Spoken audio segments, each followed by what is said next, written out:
रात्रीचे 12 वाजलेले होते. 29 वर्षांची महिला अजूनपर्यंत जागी होती. कशाची तरी वाट बघत होती. तिची 2 लेकरं झोपली होती. तिचा दारोडा पती अजूनपर्यंत घरी आलेला नव्हता.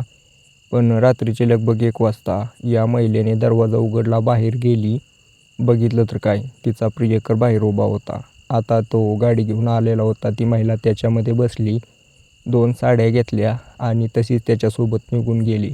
29 वर्षांची विवाहित महिला, 2 लेकरांची आई अचानक असं कसं काय कोणासोबत पण जाऊ शकते, हा प्रश्न तुम्हाला पडला असेल तर या प्रश्नाचं उत्तरच मी तुम्हाला या व्हिडिओमध्ये देणार आहे. सत्य घडलेली घटना आहे, आमच्याच गावात घडलेली घटना आहे. पूर्ण स्टोरी सांगतो, व्हिडिओ शेवटपर्यंत नक्की बघा. नमस्कार मित्रांनो, या घटनेची सुरुवात 2014 पासून होते.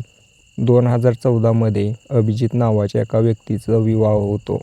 ज्या वेळेला त्याचा विवाह झाला, त्याची पत्नी एवढी काही खुश नव्हती. नात्यामधलीच होती पोरगी, दिसायला सुंदर होती, सडपातळ शरीर, पण तिचं काय असं मन लागलं नव्हतं त्याच्यामध्ये. त्याचं कारण पण होतं, तिला माहिती होतं पहिल्यापासून पाहुण्यामधला पोरगा होता अभिजित.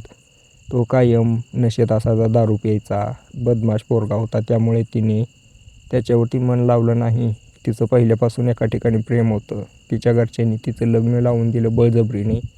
झालं, बळजबरीने लावल्यानंतर काही दिवस गेल्यानंतर गर्भवती राहिली. पहिलं मूल झालं.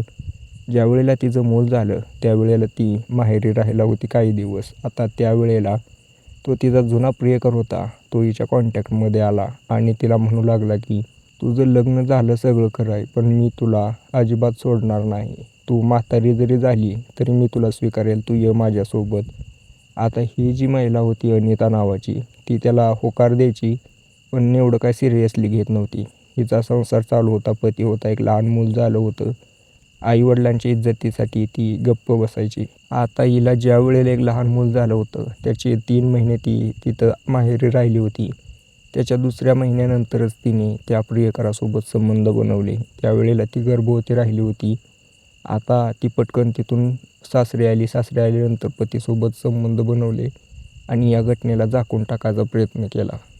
आता काही अंशी ही घटना झाकून पण गेली. सगळ्यांना वाटलं की झालं असेल पतीमुळे, काही अडचण नाही. पतीला पण काही अडचण नव्हती. दिवसामागं दिवस जात होते. आता जशी जशी हिची लेकरं मोठी होत होती, पतीची दारू पिण्याची सवय अजूनच वाढत गेली.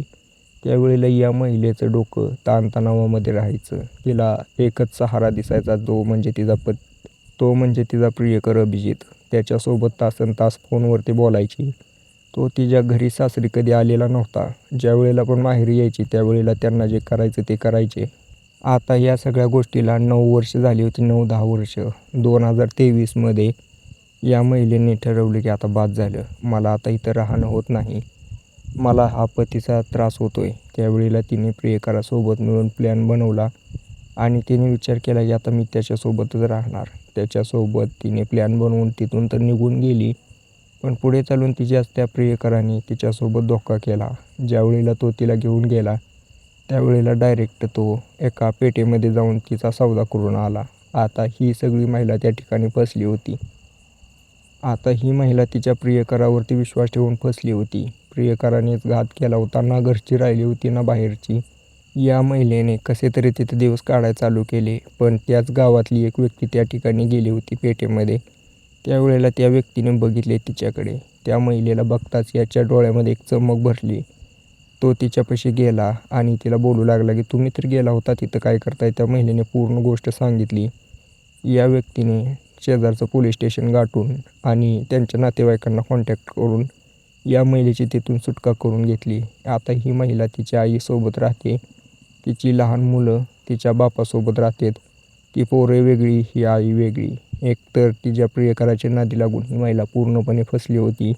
नशिबाने कसे तरी त्या दलदलीतून बाजूला निघली, पण तिचं आयुष्य आता एकदम दलदल होऊन गेले. कोणाच्यावरती तर विश्वास ठेवल्याची ही घटना, याचेच हे दुष्परिणाम. मित्रांनो, या घटनेतून तुम्हाला काय शिकायला मिळाले मला कमेंट करून नक्की सांगा.